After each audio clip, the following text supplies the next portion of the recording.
Attorney Lynne Gold Bikin is an expert on family law.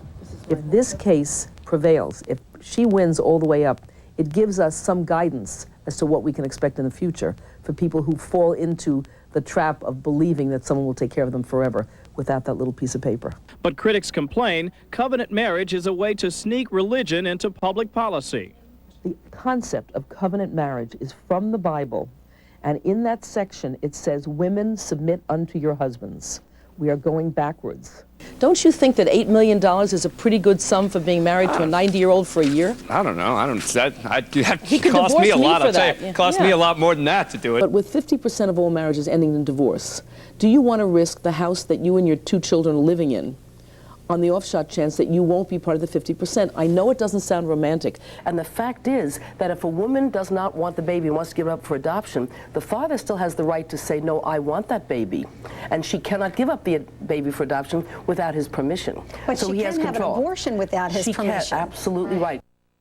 So, will this case affect marriages, prenups, other cases like it? Joining me now is divorce attorney Lynne Gold Bikin. Thanks a lot for coming on the program. Pleasure. How important a case is it? I don't think it's important at all. When you get a case like this and something comes out of it, all of us in the field try to think, what can we do in our own practices to make our clients safer?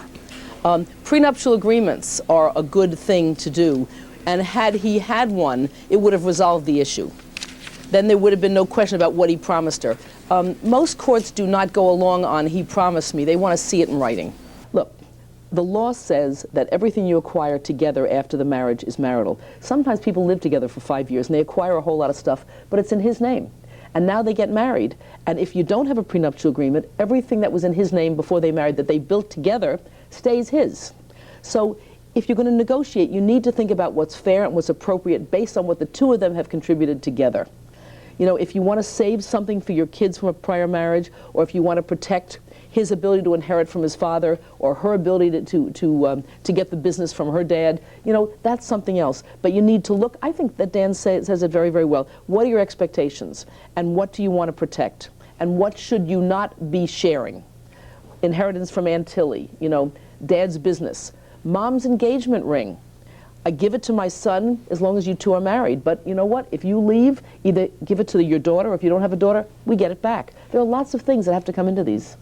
And every single case where there is unmarried couple have children, he's going to say she tricked me. You know, we've litigated that case, Serpico in New York. He tried to say that. If you don't want to have a baby, you know where the rubbers are. They're on the back counter in the drugstore. Well, wait a second. Wait. That's not fair. That's not fair. And listen, if you want to have the Lawyers Relief Act, you just say, okay, we're going to do this. Every single guy is now going to say, I didn't plan to have this baby. No. I didn't even want one.